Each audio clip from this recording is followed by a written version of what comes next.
Welcome to the Slop Farm. Enjoy the video. In this video, I will explain how to lower your Porsche Macan using an easy method.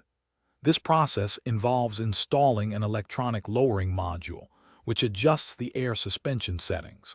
It's a straightforward way to achieve a sportier stance and improved handling. We'll cover the basic steps and what to expect, ensuring you can confidently approach this modification. Let's get started on enhancing your Macan's appearance and performance. The core of this easy method is an electronic lowering module. This device plugs directly into your Macan's diagnostic port or wiring harness, depending on the model. It then communicates with the air suspension system, allowing you to digitally adjust the ride height. Many modules offer user-friendly interfaces, often through a smartphone app, giving you full control over your vehicle's stance.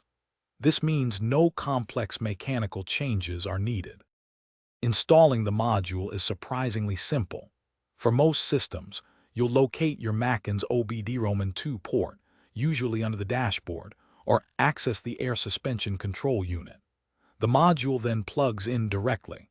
Once connected, you'll typically use a dedicated app or a small controller to configure your desired ride height.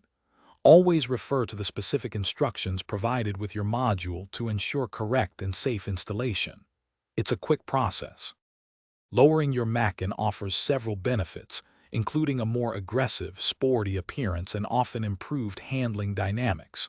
You might notice less body roll during cornering.